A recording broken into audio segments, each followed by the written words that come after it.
കേരളത്തിന്റെ വേനൽക്കാലം എന്നത് വെറും ചൂടിന്റെ മാത്രം കാലമല്ല. അത് ജലാശയങ്ങളുമായുള്ള നമ്മുടെ ആത്മബന്ധം പുതുക്കുന്ന സമയം കൂടിയാണ്. ചുട്ടുപൊള്ളുന്ന വെയിലിൽ നിന്ന് അല്പം ആശ്വാസം തേടി കുട്ടികളും മുതിർന്നവരും ഒരുപോലെ നാട്ടിൻപുറങ്ങളിലെ കുളങ്ങളിലും പുഴകളിലും നീന്തി തുടിക്കാൻ ആഗ്രഹിക്കുന്നു. എന്നാൽ ഇത്തരത്തിൽ സന്തോഷം നൽകുന്ന കുളികളും വിനോദങ്ങളും അപ്രതീക്ഷിതമായ ഒരു ദുരന്തത്തിലേക്ക് വഴിമാറാൻ സാധ്യതയുണ്ടെന്ന മുന്നറിയിപ്പാണ് സംസ്ഥാന ആരോഗ്യവകുപ്പ് ഇപ്പോൾ നൽകുന്നത്.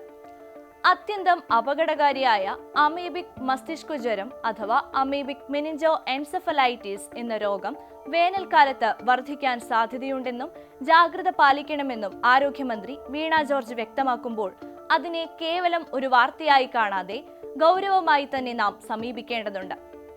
നമ്മുടെ മൂക്കിനുള്ളിലൂടെ പ്രവേശിക്കുന്ന ഒരു സൂക്ഷ്മജീവിക്ക് എങ്ങനെ ഒരു മനുഷ്യന്റെ ജീവൻ നിമിഷങ്ങൾക്കുള്ളിൽ കവർന്നെടുക്കാൻ സാധിക്കുമെന്നത് ശാസ്ത്രലോകത്തെ പോലും ഇപ്പോഴും അത്ഭുതപ്പെടുത്തുന്ന നിഗൂഢതയാണ്. അമീബിക് മസ്തിഷ്ക ജ്വരം ഉണ്ടാകുന്നത് പ്രധാനമായും വെള്ളത്തിൽ കാണപ്പെടുന്ന അക്കാന്തമീബ, നെഗ്ലേറിയ ഫൗളേറി എന്നീ ഏകകോശ സൂക്ഷ്മജീവികൾ മൂലമാണ്. ഇതിൽ നെഗ്ലേറിയ ഫൗളേറി എന്ന അമീബയാണ് ഏറ്റവും കൂടുതൽ അപകടകാരിയായി അറിയപ്പെടുന്നത്. ചൂടുള്ള ശുദ്ധജല സ്രോതസ്സുകളായ തടാകങ്ങൾ, കുളങ്ങൾ, മലിനമായ നീന്തൽക്കുളങ്ങൾ എന്നിവയിലാണ് ഇവ സാധാരണയായി കണ്ടുവരുന്നത്. വേനൽക്കാലത്ത് ജലസ്രോതസ്സുകളിലെ വെള്ളം കുറയുകയും താപനില വർദ്ധിക്കുകയും ചെയ്യുന്നത് ഈ അമീബകളുടെ വളർച്ചയ്ക്ക് അനുയോജ്യമായ സാഹചര്യം ഒരുക്കുന്നു.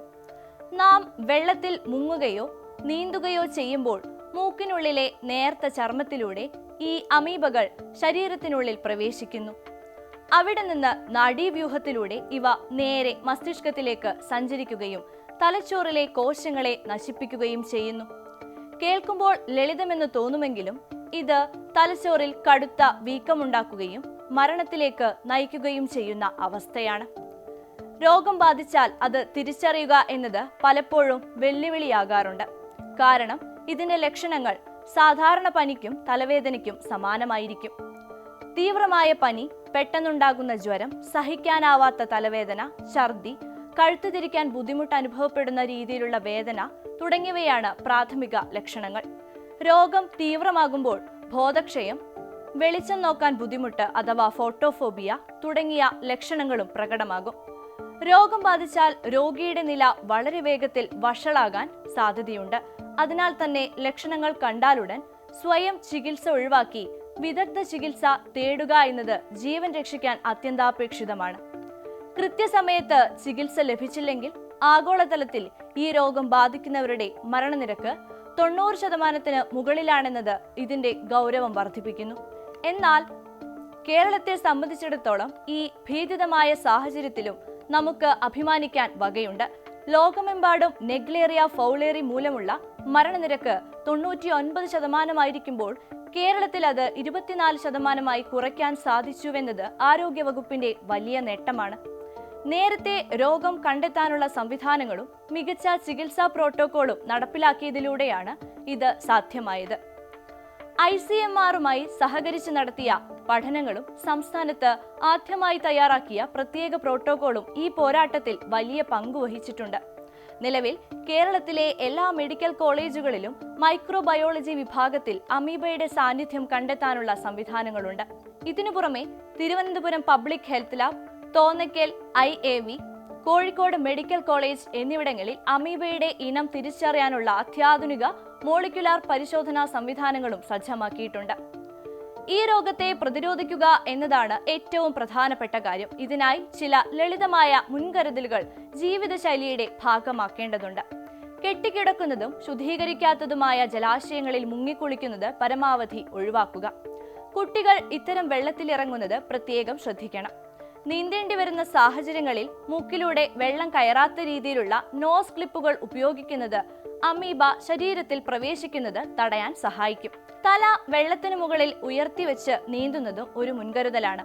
കുളങ്ങളുടെയും തടാകങ്ങളുടെയും അടിത്തട്ടിലെ ചെളി കലക്കുന്നത് അമീബകൾ വെള്ളത്തിന്റെ ഉപരിതലത്തിലേക്ക് വരാൻ കാരണമായേക്കാം എന്നതിനാൽ അത്തരം പ്രവൃത്തികൾ ഒഴിവാക്കേണ്ടതുണ്ട്. കൂടാതെ വാട്ടർ തീം പാർക്കുകൾ, സ്പാകൾ, നീന്തൽക്കുളങ്ങൾ എന്നിവ കൃത്യമായ അളവിൽ ക്ലോറിനേഷൻ നടത്തി പരിപാലിക്കുന്നുണ്ടെന്ന് അധികൃതർ ഉറപ്പുവരുത്തണം. ശുചിത്വം നമ്മുടെ വീടുകളിൽ നിന്നാണ് ആരംഭിക്കേണ്ടത്. ജലവിതരണത്തിനായി ഉപയോഗിക്കുന്ന ടാങ്കുകളും കിണറുകളും കൃത്യമായ ഇടവേളകളിൽ ക്ലോറിനേറ്റ് ചെയ്യണം. വലിയ വാട്ടർ ടാങ്കുകൾ 3 മാസം കൂടുമ്പോൾ തേച്ചുരച്ച് വൃത്തിയാക്കുന്നത് സൂക്ഷ്മജീവികളുടെ വളർച്ച തടയാൻ സഹായിക്കും. മറ്റൊരു പ്രധാനപ്പെട്ട കാര്യം നമ്മുടെ പ്രതിരോധശേഷിയെക്കുറിച്ചാണ്. പ്രതിരോധശേഷി കുറഞ്ഞ വ്യക്തികളിൽ ദേഹത്തുള്ള മുറിവുകളിലൂടെ അക്കാന്തമീബ ശരീരത്തിൽ പ്രവേശിച്ച് മസ്തിഷ്കത്തെ ബാധിക്കാൻ സാധ്യതയുണ്ട്. അതിനാൽ അത്തരക്കാർ വ്രണങ്ങൾ കഴുകാൻ തിളപ്പിച്ചാറിയ ശുദ്ധമായ വെള്ളം മാത്രമേ ഉപയോഗിക്കാവൂ. കൂടാതെ മുറിവുകളുമായി മലിനമായ വെള്ളത്തിൽ ഇറങ്ങുന്നത് ഒഴിവാക്കുകയും വേണം. പൊതുജനങ്ങളുടെ ഭാഗത്തു നിന്നുള്ള ജാഗ്രത പോലെ തന്നെ ഭരണകൂടത്തിന്റെ ഇടപെടലുകളും ഈ ഘട്ടത്തിൽ നിർണായകമാണ്.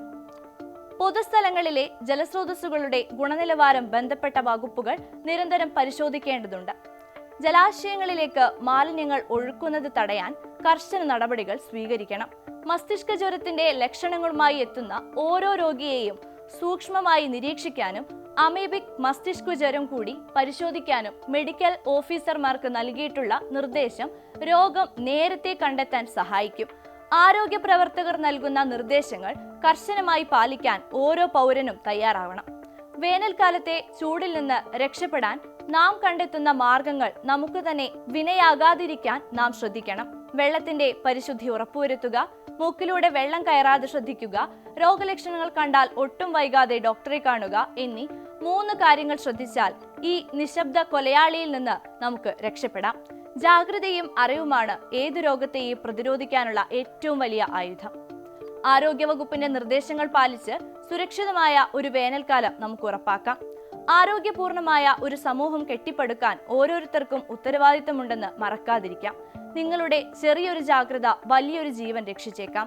ഒരു തുള്ളി വെള്ളത്തിൽ പോലും പതിയിരിക്കുന്ന അപകടത്തെക്കുറിച്ച് അറിഞ്ഞിരിക്കുക. ജാഗരൂകരായിരിക്കുക. ഒന്നിച്ചു നിന്നാൽ നമുക്ക് ഈ വെല്ലുവിളിയെയും അതിജീവിക്കാൻ സാധിക്കും. കൃത്യമായ പരിശോധനകളും ശാസ്ത്രീയമായ പ്രതിരോധ മാർഗങ്ങളും വഴി അമീബിക് മസ്തിഷ്ക ജ്വരത്തെ കേരളത്തിൽ നിന്ന് അകറ്റി നിർത്താൻ നമുക്ക് സാധിക്കട്ടെ. ജാഗ്രതയാണ് നമ്മുടെ കവചം. പരിഭ്രാന്തി ഒഴിവാക്കി പ്രതിരോധത്തിൽ പങ്കാളികളാകാം. ആരോഗ്യകരമായ കേരളത്തിനായി കൈകോർക്കാം. ഇതിനായുള്ള എല്ലാ സർക്കാർ സംവിധാനങ്ങളും പൂർണ്ണ സജ്ജമാണെന്ന മന്ത്രിയുടെ വാക്കുകൾ ജനങ്ങൾക്ക് ആശ്വാസം പകരുന്നു. ഓരോ മെഡിക്കൽ കോളേജിലും ഇതിനായി പ്രത്യേക സംവിധാനങ്ങൾ ഒരുക്കിയിട്ടുള്ളതുകൊണ്ടുതന്നെ കൃത്യസമയത്ത് ചികിത്സ ലഭ്യമാകുമെന്ന് ഉറപ്പാണ്. സ്വയം ചികിത്സ ഒഴിവാക്കി അറിവുള്ളവരായി പ്രവർത്തിക്കാം. കേരളം ഈ രോഗത്തിനെതിരെ നടത്തുന്ന പോരാട്ടം ആഗോളതലത്തിൽ തന്നെ മാതൃകാപരമാണ്. ആ നേട്ടം നിലനിർത്താനും രോഗമരണങ്ങൾ കുറയ്ക്കാനും നമുക്ക് ഒത്തൊരുമിച്ച് പരിശ്രമിക്കാം. ജാഗ്രത കൈവിടാതെ ഈ വേനലിനെ നമുക്ക് ആഘോഷമാക്കാം. എല്ലാവർക്കും ആരോഗ്യകരമായ വേനൽക്കാലം നേരുന്നു. മുൻകരുതലുകൾ എടുക്കുക, സുരക്ഷിതരായിരിക്കുക. ആരോഗ്യമാണ് ഏറ്റവും വലിയ സമ്പത്ത്. ആ സമ്പത്ത് കാത്തു സൂക്ഷിക്കുവാൻ നമുക്ക് ഓരോരുത്തർക്കും ബാധ്യതയുണ്ട്. ശുദ്ധജലത്തിന്റെ മഹത്വം തിരിച്ചറിഞ്ഞ് അത് മലിനമാകാതെ സംരക്ഷിക്കാനും നാം ശ്രദ്ധിക്കണം. പരിസ്ഥിതിയും ആരോഗ്യവും തമ്മിലുള്ള ബന്ധം മനസ്സിലാക്കി പ്രവർത്തിക്കാം. ഒരുമയോടെ മുന്നോട്ട് നീങ്ങാം. ഭൗമരാഷ്ട്രീയത്തിൽ ലോകം ഇന്ന് കണ്ടുകൊണ്ടിരിക്കുന്ന അത്യന്തം അപകടകരമായ ഒരു മാറ്റമാണ്. കൂടുതൽ വാർത്തകൾക്ക് news 18 Keralam YouTube channel subscribe ചെയ്യുക.